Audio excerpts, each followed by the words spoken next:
Godfather of the European Union, Richard Coudenhove-Kalergi, published the plan for a united Europe and the ethnocide of the peoples of Europe. The encouragement of mass non-white immigration was central to the plot.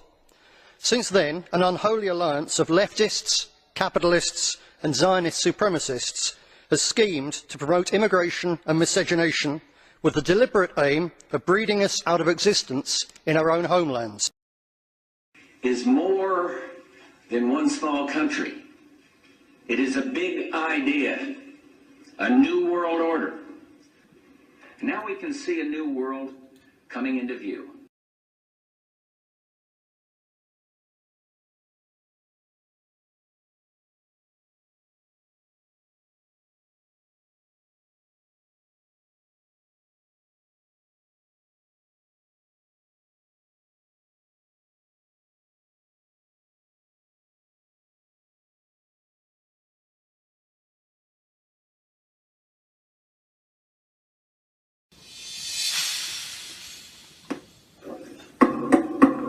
Senate will come to order. Today's opening prayer will be offered by guest chaplain Rabbi Shea Harlick of Chabad of Southern Nevada.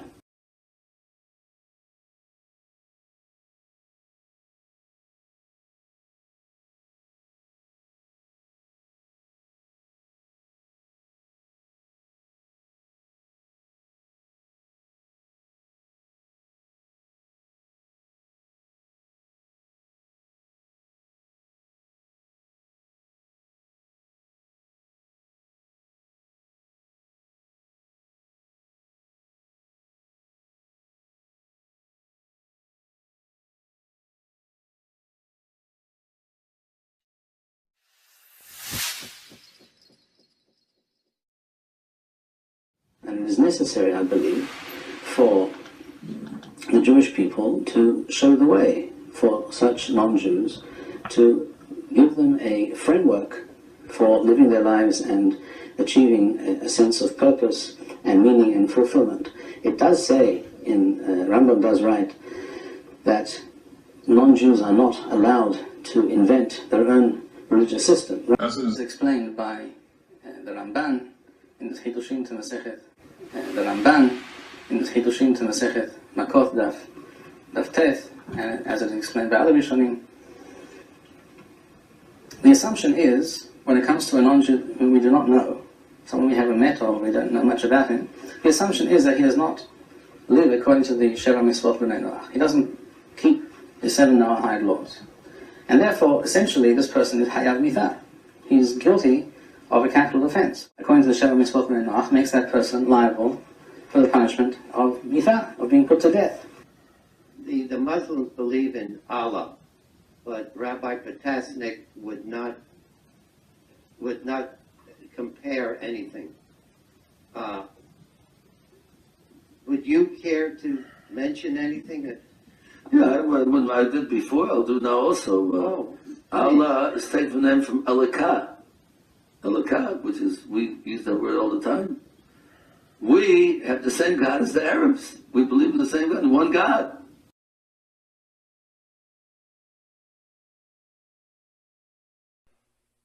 It's possible some of your readers, some of your listeners, aren't familiar with the Samson option and about the possibility of Israel's somehow touching off a nuclear war. Right. This video will cover Grand Wizard Albert Pike's 3 World War predictions, which are quite frankly stunning. But first, I want to give a background on the person who exposed the Illuminati's preparations for World War III and how they plan to use Islam to destroy the West.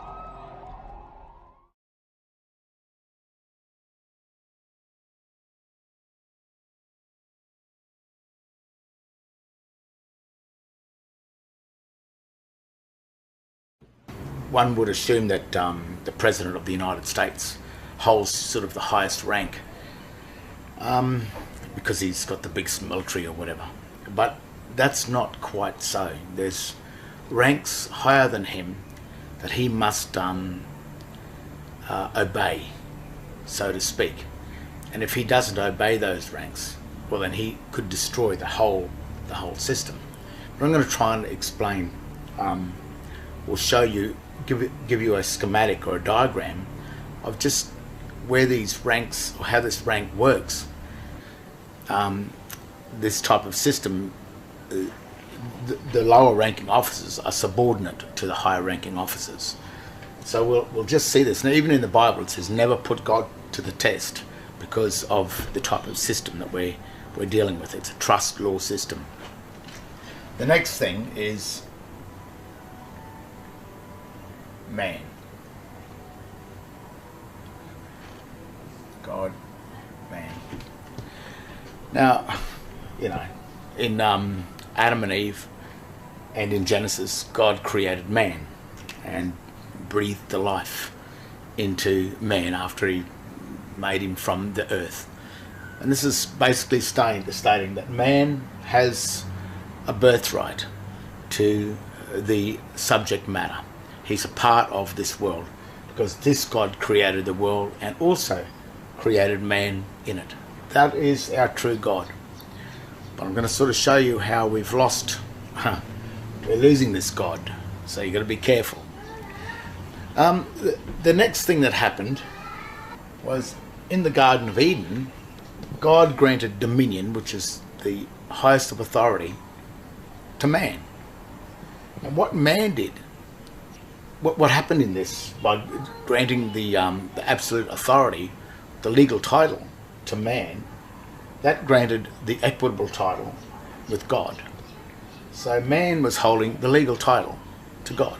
God was the director, and this is still evident, because when this God decides to have a volcano or create a massive earthquake or create a massive storm, there's not much that man can do about it. That's the fury of God.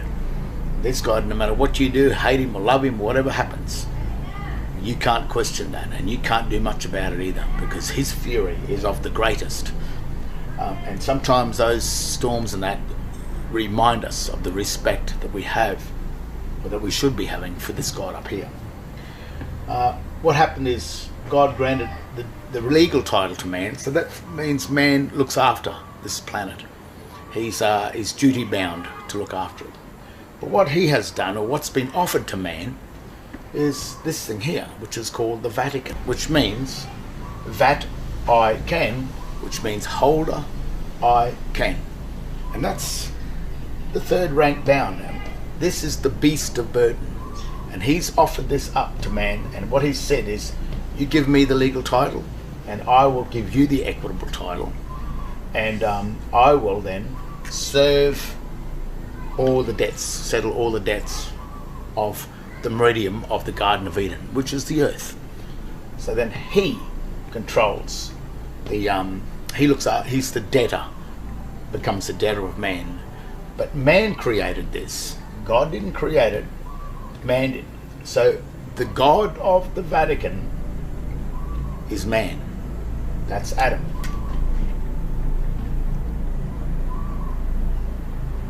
That means man. Adam means man.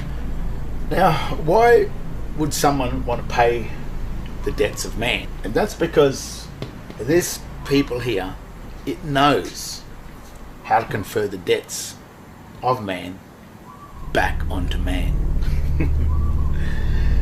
Now, the next hierarchy down is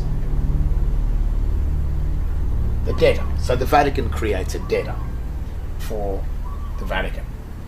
Man created the debtor to pay the debts of man. It's the Vatican. The Vatican creates a debtor. Babylon, which means baby for long time. That's what Babylon is. Baby and long, L-O-N. In Latin, it's just child, and lon, L-O-N, means for a long time. And that's probably what the surnames, infant, surname, and infant, so that when you're born, you're birthed into this state of Babylon here, which is really also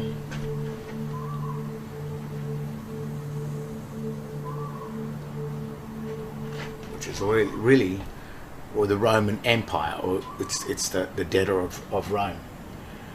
And what Babylon does, then it needs to create a debtor. This is the Vatican, and this is really Rome. Babylon is Babel, the old Babylonian text and everything. It's in the Bible. It's Babylon's been recognized. It exists, and it exists today. The United States, the Pentagon, that's Babylon. I'll even show you why with the Babylonian text as well. And what Babylon has done is it created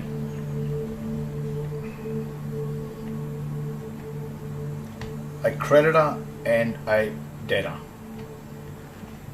Creditor and a debtor.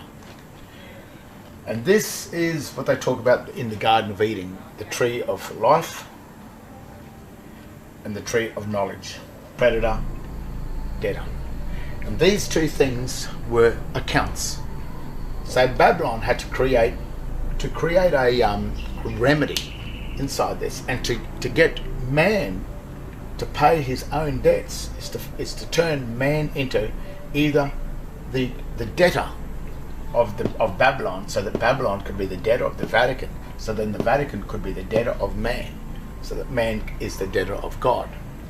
But what this thing here is trying to do is get rid of man, because this is the serpent, the usurper, it usurps in, and if it can get rid of man, then all of the debts that are paid to Babylon and then to the Vatican, if man isn't there, then he gets to keep the loot, keep the gold, keep all of the debts of man. Vatican, the very symbol, is also Vatican, holder I can, and holder is like a valley, which is the banks of a river. It is the first, the bank. That is the bank. There, that is the director of the flow of current, the currency, in relation to a charge, when charges are forced against us. Now the trick down here to create the creditor and the debtor, these two accounts are called the Christian and pagan account. You have to think about some of these things sometimes, because a man is born, but he has the option of two births, where he wants to dock his body through the dockmaster, which are the doctors, who they can dock you into life, and you're not dead until you've been docked out of life. But you have a choice of two births: the birth of the debtor and the birth of the creditor. That's your choice. The Postmaster General, or the General of the Post, is Great Britain. Always has been. This whole system belongs to the King of Great Britain, or is run and defended by the King of Great Britain. Okay, so he is the Postmaster General of the world. But the Crown is a complicated legal entity best thought of as a one-man corporation. Who created this corporation? God did. According to British tradition, all power is vested in God, and the monarch is crowned in a Christian ceremony. God, however, not wanting to be bothered with micromanagement, conveniently delegates his power to an entity called the Crown. While this used to be the physical crown in the Tower of London, it evolved over time into a legal corporation sole, able to be controlled only by the ruling monarch. It's a useful reminder that the United Kingdom is still technically a theocracy, with the reigning monarch acting as both the head of state and the supreme governor of the official state religion, Anglicanism. Such are the oddities that arise when dealing with a 1,000-year-old monarchy.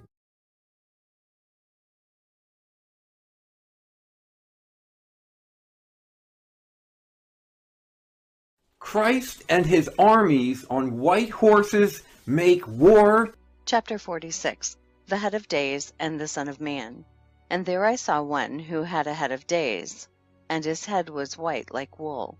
And with him was another being whose countenance had the appearance of a man, and his face was full of graciousness, like one of the holy angels. And I asked the angel who went with me and showed me all the hidden things concerning that Son of Man, who he was, and whence he was, and why he went with the head of days. And he answered and said unto me, This is the Son of Man who hath righteousness, with whom dwelleth righteousness, and who revealeth all the treasures of that which is hidden, because the Lord of spirits hath chosen him, and whose lot hath the preeminence before the Lord of spirits in uprightness forever.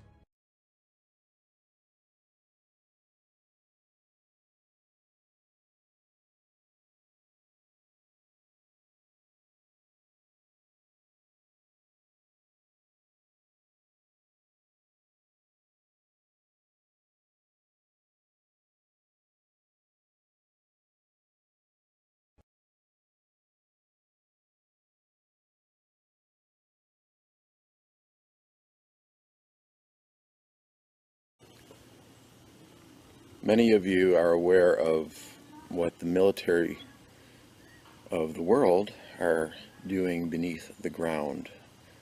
They call them DUMBs. It's an acronym. It means Deep Underground Military Bases. There are, since the 1960s, they've been putting in executive orders to take over the planet, which is capturing of petroleum, capturing of every single vessel on this planet, every land, so on and so forth. Most of it's actually on your land at this moment, like FEMA camps and so on and so forth. In Britain, they said it was for East Europeans to house them, nothing of the sort. They are FEMA camps. Yeah? What's that place in France? Saint-Gard. Yeah? That's full of security guards. They're waiting for it to fill. In the US, these FEMA camps are already in place. There are thousands of people already in there. Yeah?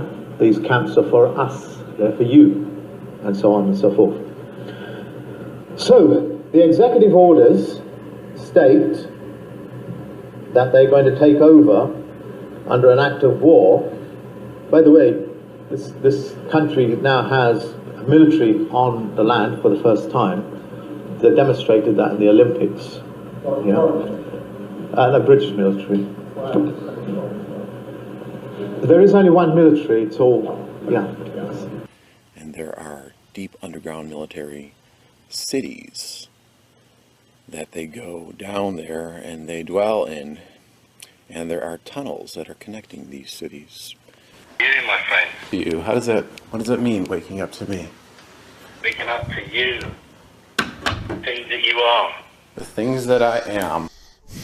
Sam Hancock, ladies and gentlemen. Sam Hancock. Hey guys, I have a message for Sam Hancock if anybody knows who he is. Samuel wants to be the leader of the Concave Earth movement. Well, he was trying to take it from Stephen before Stephen went into the mental hospital.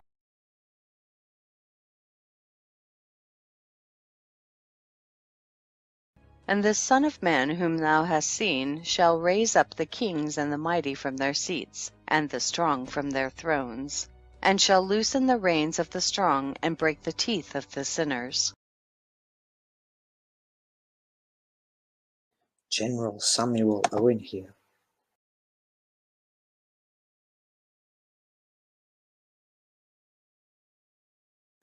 I thought I'd point you over here so you can declare prophecy a little bit more reasonable, and then you're not waiting for Superman, because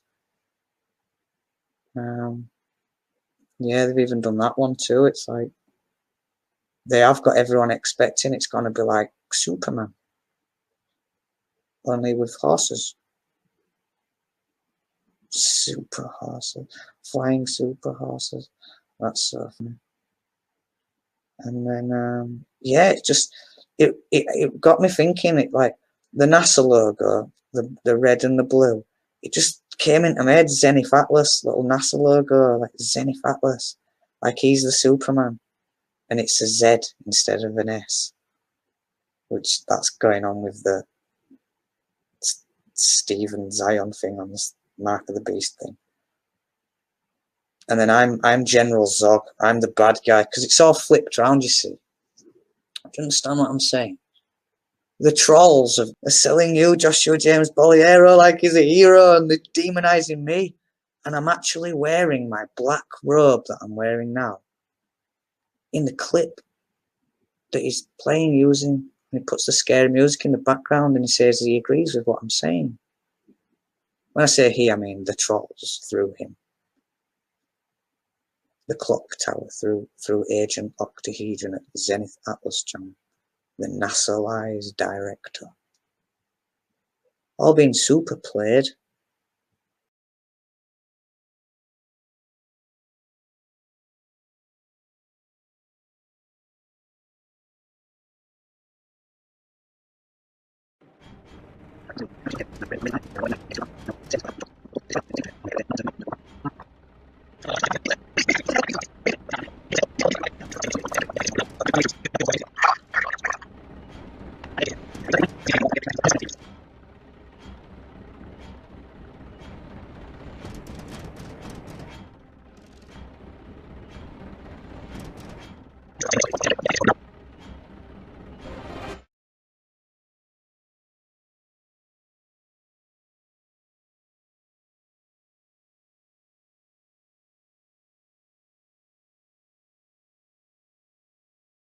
Enough of you clown.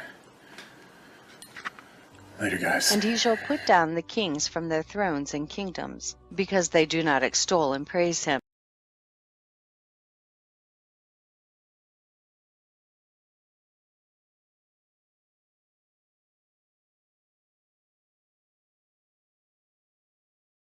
Everyone knows Samuel Hancock called out LSC.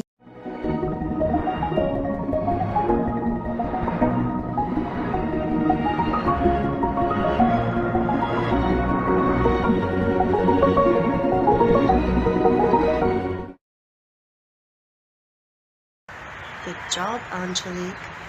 Knows. Good job, Angelique.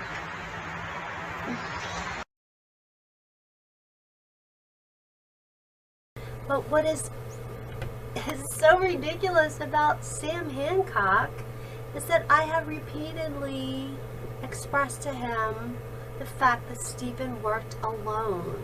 I was with Stephen for 5 months, day in, day out, and I can assure you he was not working for the government. He's not a PSYOP agent, Samuel. How many times do I have to tell you this? Sam, are you Jesus? Sam, are you Jesus?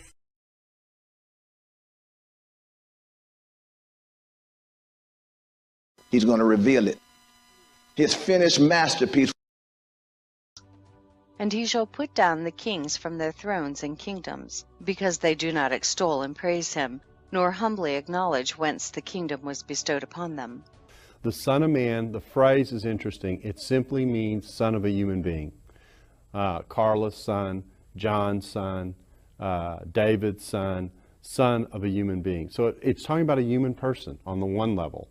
But this human person is different than everybody else. He rides the clouds. He comes to the Ancient of Days. That's a reference to God. And God chooses to give him authority.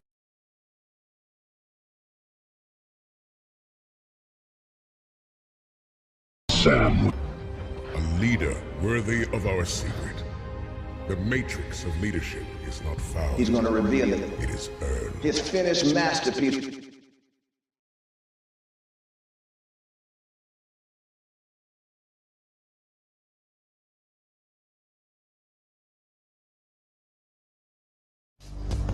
The Matrix is a system, Neo. That system is our enemy. But when you're inside, you look around, what do you see? Businessmen, teachers, lawyers, carpenters, the very minds of the people we are trying to save. But until we do, these people are still a part of that system, and that makes them our enemy. You have to understand, most of these people are not ready to be unplugged. And many of them are so inert, so hopelessly dependent on the system, that they will fight to protect it. Were you listening to me, Neo? Or were you looking at the woman in the red dress? I was... Look again.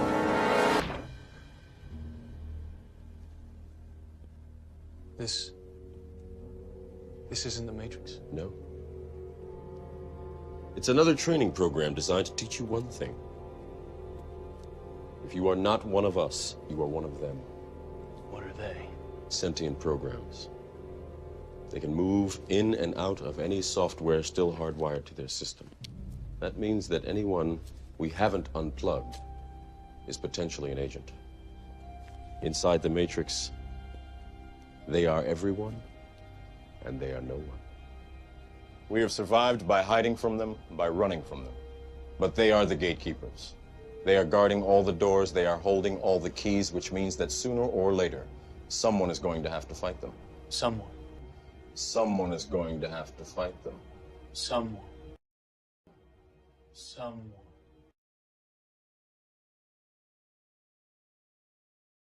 Hancock! Hey, my name is Sam Wheat. Listen, can you hear me? Sam Wheat. Say my name. Say it. Leave me alone. Say my name. Say it. Sam Wheat. Say it. Oh, Say my name. Sam Wheat. Say it. Talk to me, old mate. Say something. What are you, Sam Wheat?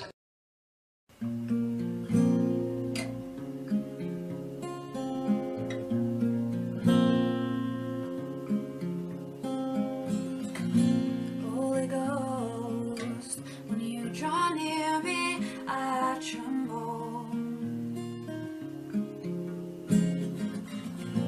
I could never write a song as beautiful as you.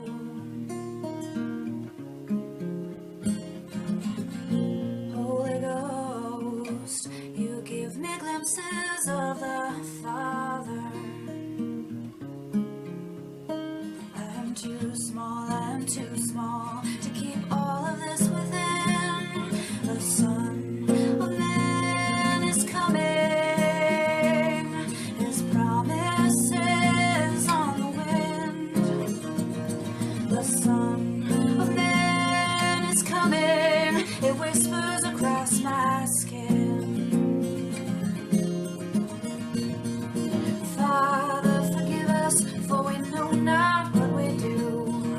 Every knee will bow and surrender to the truth. Though I fall on my knees, I pray for what we need. I pray for you. I wait for you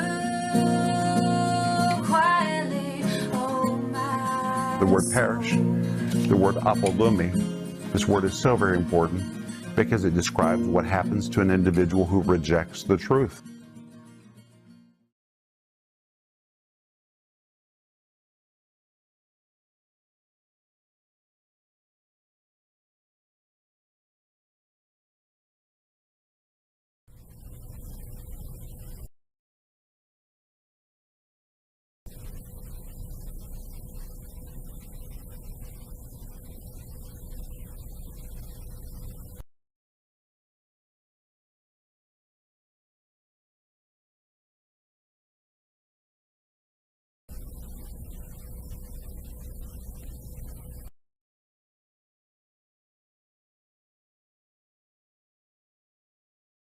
And our planet is under quarantine, so this Armageddon, this inner war, can take place in sequestrament. Okay, just like you quarantine a sick patient.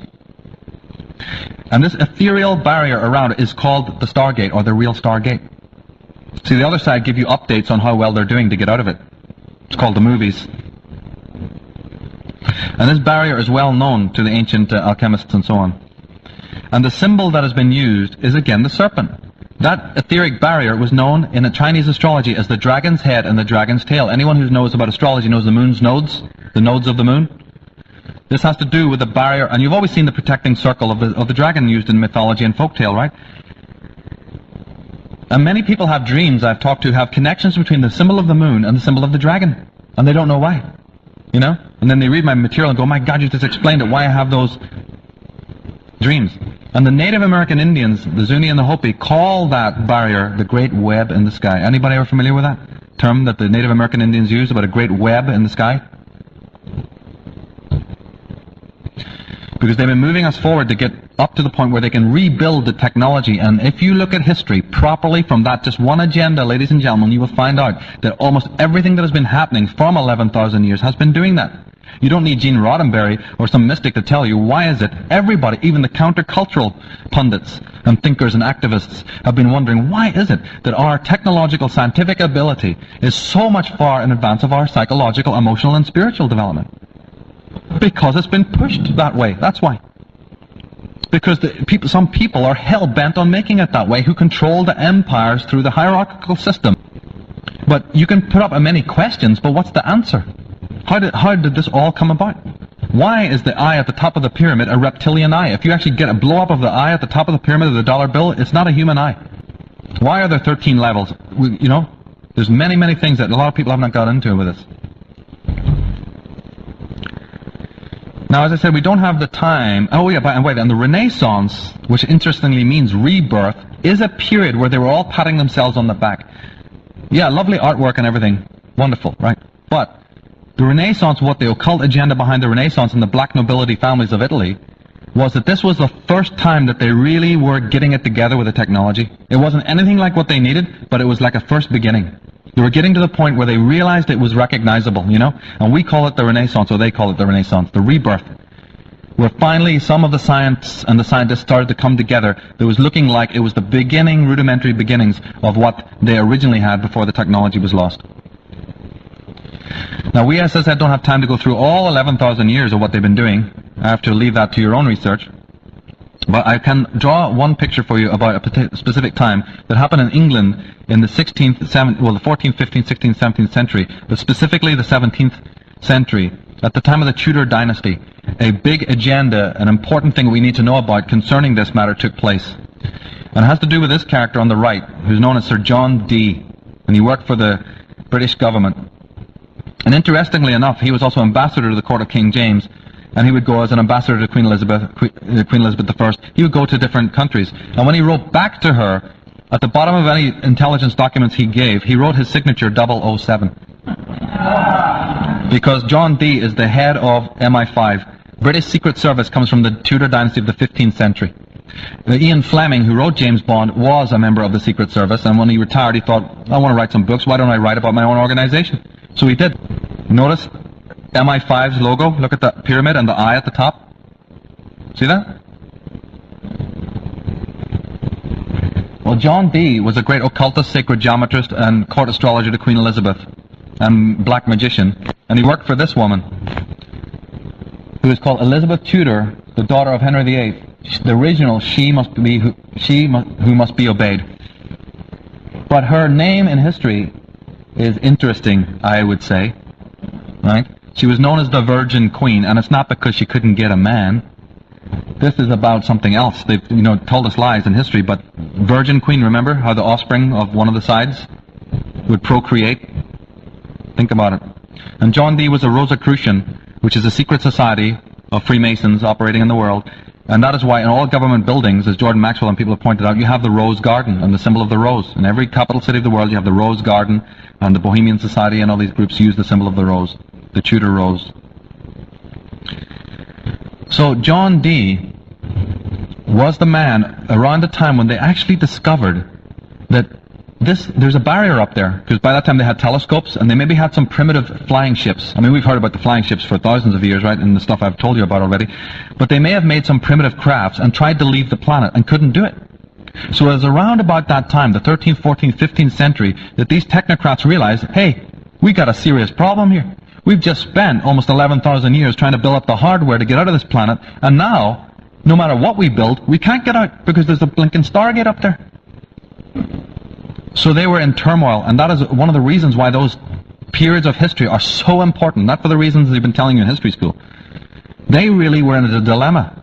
They were imprisoned in this planet. Remember in the book of Revelation it says, and God will chain the beast to the pit for 1,000 years? Right? Satan being chained to a pit. They realized they couldn't get out. So John Dee, to cut a long story short, said, well, we need another approach. We'll not stop with the development of the hardware, keep that going, but we're going to need an altogether different approach.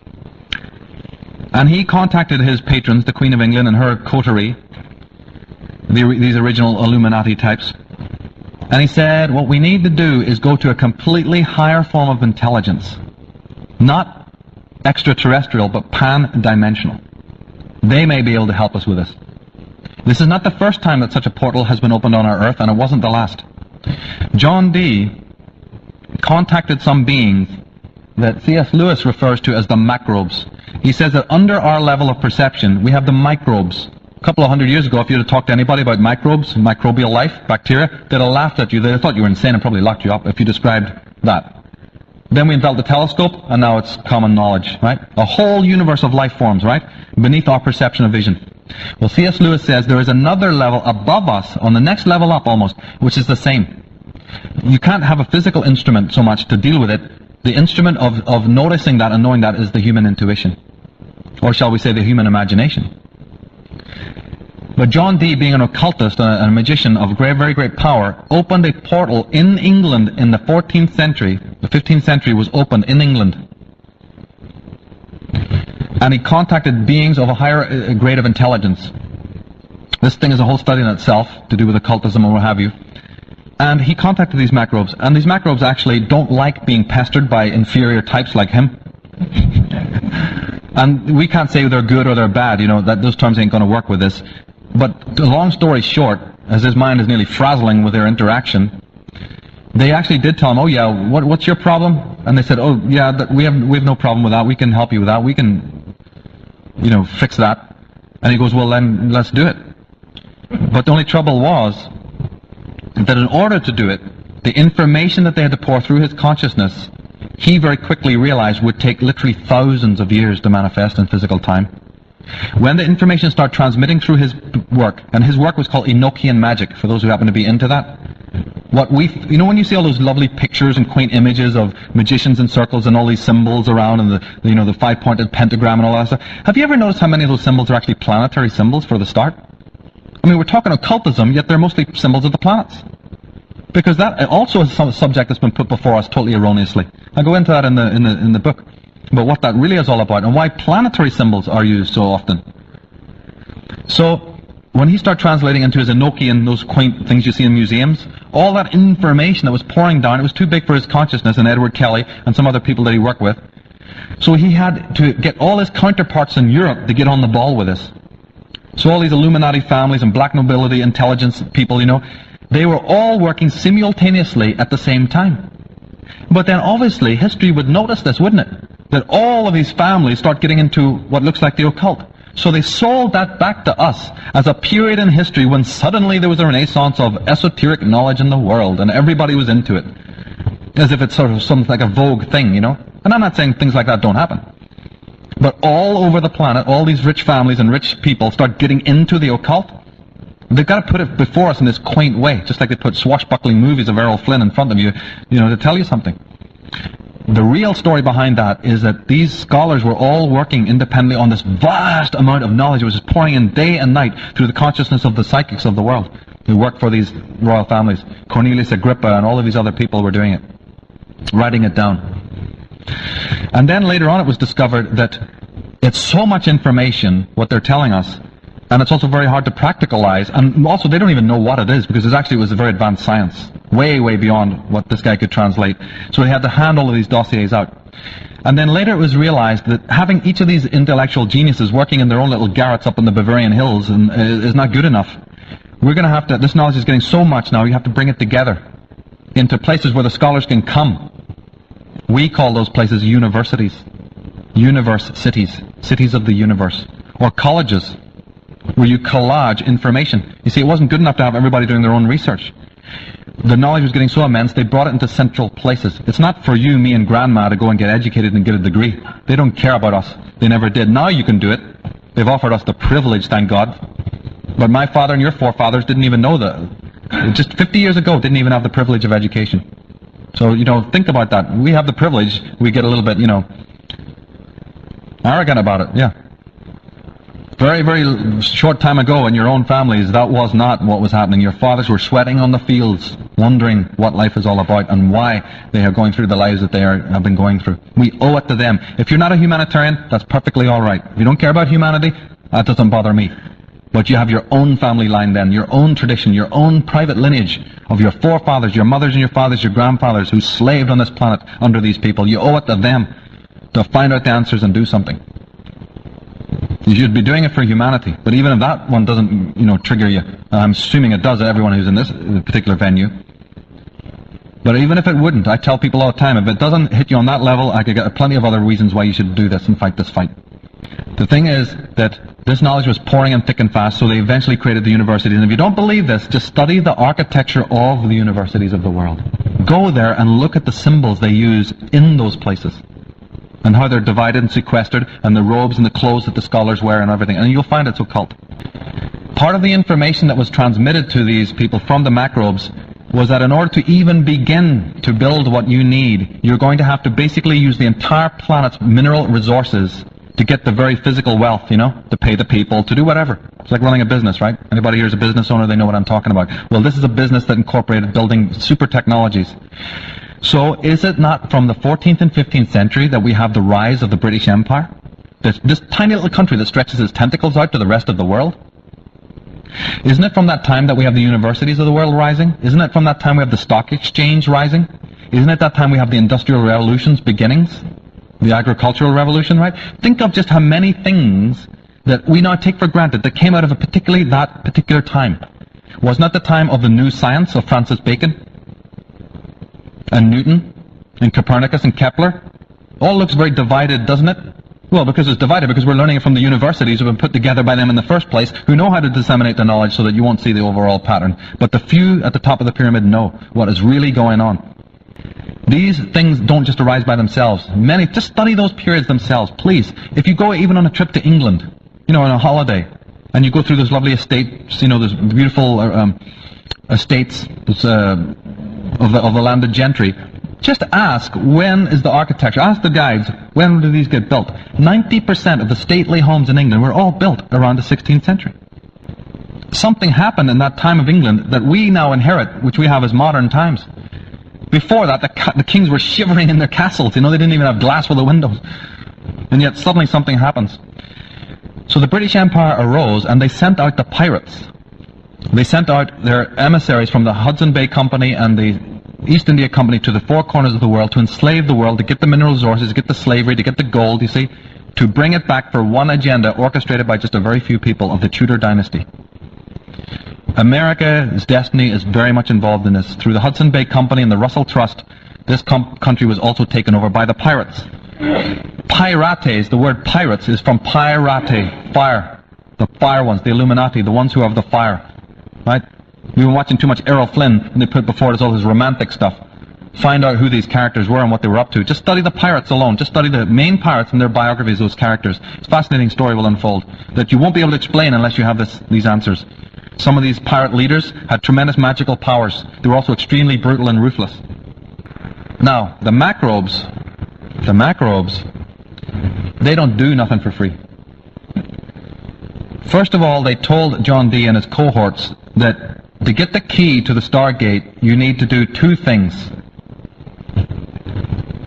The first thing you need to do has to be in two parts. The first thing you need to do is to find out how to make matter from energy. I'm cutting a long story short. That took them hundreds of years just to read through this stuff.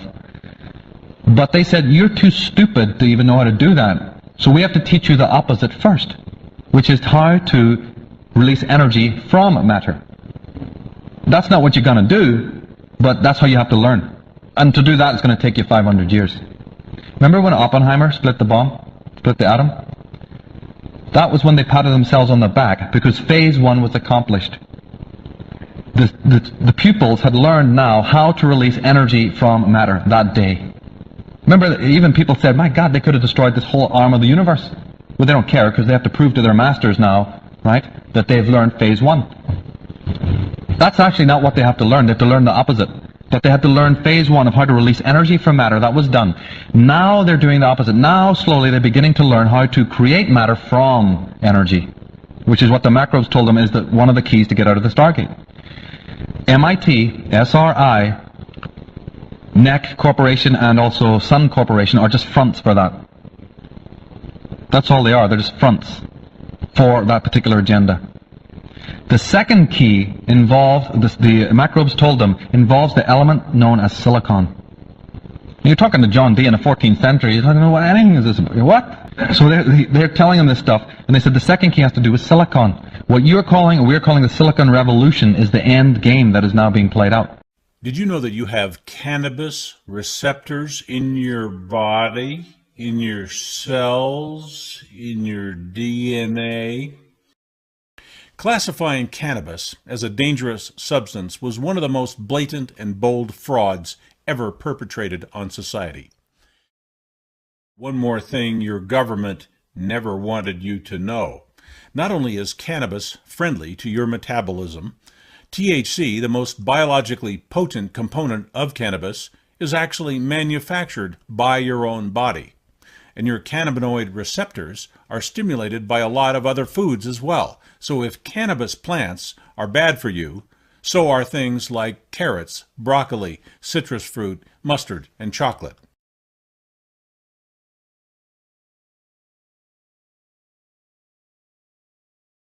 You say in your book that mind-controlled slaves were permitted any drug except marijuana. Why?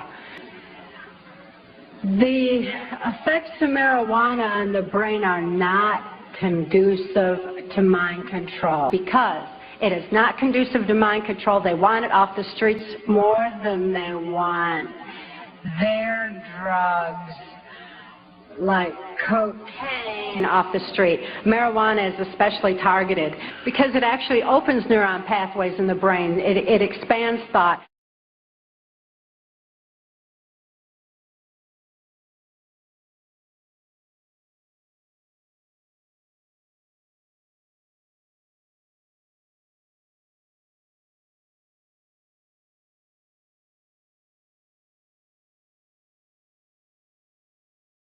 Cannabis, when used properly, is as boring as any other vegetable and as necessary to your health.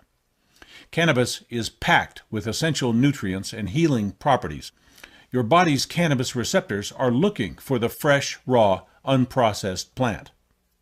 Having cannabis receptors in our DNA mean 4 things. Our body recognizes cannabis, uses it, needs it, and our health is better when we get it. Otherwise, those receptors would not be there. We need the fresh plant, like in a salad or juiced. It's a nutrient, one of the best that you can put in your body. Cannabis is one of the most powerful nutrients and healers on the face of the planet, and you were not supposed to find that out.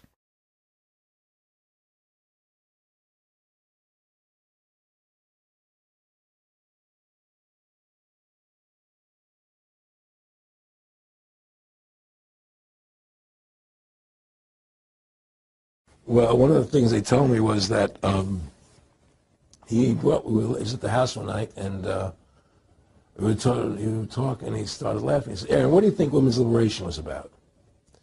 And I said, I'm pretty conventional thinking about it at that point. I said, I think it's about women having the right to work, getting equal pay with men, just like they won the right to vote, you know? And he started to laugh. He said, "You're an idiot." And I said, "Why am I an idiot?" He said, let me tell you what that was about. We, the Rockefellers, funded that. We funded Women's Lib, you know? And we're the ones who got all over the newspapers and television, the Rockefeller Foundation. He says, and you want to know why? He said, there were 2 primary reasons. And they were, one reason was we couldn't tax half the population before Women's Lib.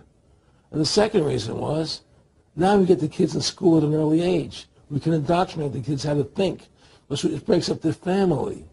The kids start looking at the state as the family, as the school, as the officials, as their family, not as the parents teaching them. I met the top, when we were in Scotland, I met the top guy in all of England, a barrister who's been in the parliament for numbers of years. He was a Singaporean soldier, native, but he's also native to England. So he's in London. He comes and speaks on the ritual abuse, the massive numbers of ritually abused in all of England. I'd never met him before. I did not know him. He's never read my book. He doesn't know anything about me. I walked up to him, Steve, and I said, "Sir, you know about all these satanic programming, the alteration, the goal to change DNA, all that. You know this, right?" "Yes." "You've dealt with it 25 years. "Yes." Here's the question I asked him. "Why are they here in England?" His immediate response They are here to collapse the United Kingdom, and they're here to be the ones that usher in the Antichrist and a new regime. You must unlearn what you have learned.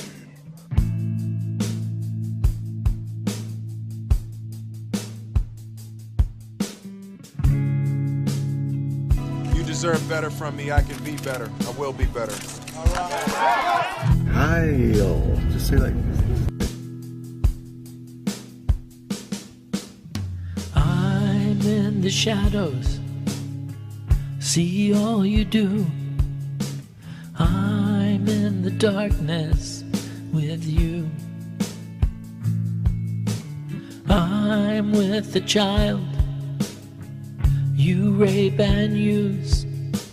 I have seen you. I'm in the shadows, always unseen, but I know everywhere you've been. I'm in the darkness, I know your fear. I see all and I hear.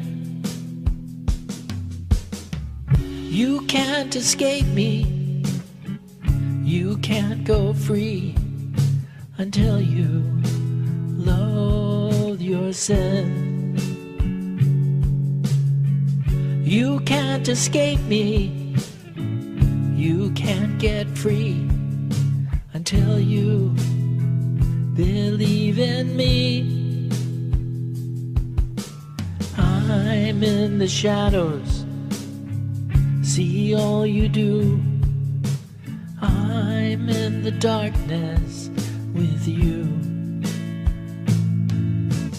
I'm with the woman you rape and use. I have seen you. I'm in the shadows, always unseen, but I know everywhere you've been. I'm in the shadows, I know your fear. I see all and I hear. Justice is coming, your judge is coming. He's coming now for you. You showed no mercy, you had no pity. Your judge sees all you do, all you do. And there's no question who it is. It's Jesus. He's coming on a horse, which is always a symbol of military aggression. It says quite specifically he's coming to make war. He's no longer the Prince of Peace now. This is a different Jesus, or a different aspect of the same Jesus. He's coming to make war on evil, to deal with the situation of that big trouble, bring it to a speedy end.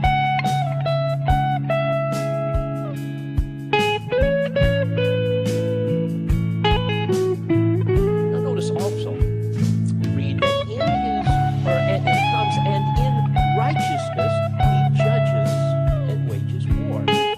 And here we see both the motive as well as the mission of his return. He's coming to judge as well as to conquer. You can't escape me, you can't get free until you loathe your sin. You can't escape me, you won't go free until you believe in me. Justice is coming, your judge is coming. He's coming now for you. You showed no mercy, you had no pity. Your judge sees all you do.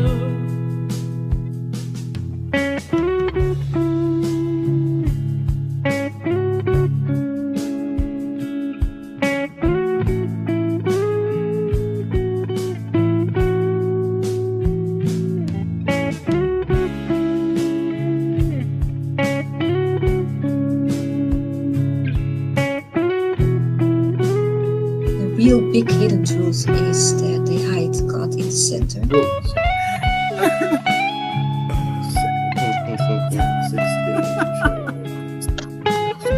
I think they're being added to the list now. They appear. They're having it handed to them on a silver platter, and I think this kind of makes an interesting point. I mean, in terms of their spiritual benightedness, because here they have this open door, and they're having to be cajoled into it. They're having to be convinced to go in. You know what I'm saying? Imagine knowing the truth and being like, who cares?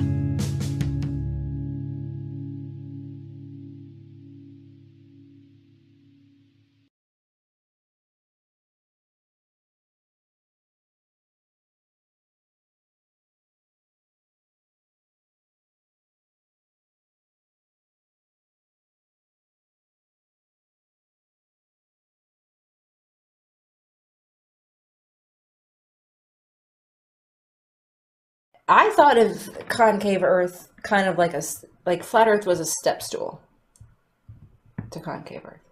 You're only learning a little bit, like pretty much half the story with flat Earth. That's how I feel, anyway. Okay. Shall we continue? Concave is anti-Bible. It's not anti-Bible. It's not anti-Bible. It's not. There's a lot of Christian concavers. There's a lot of Christian concavers.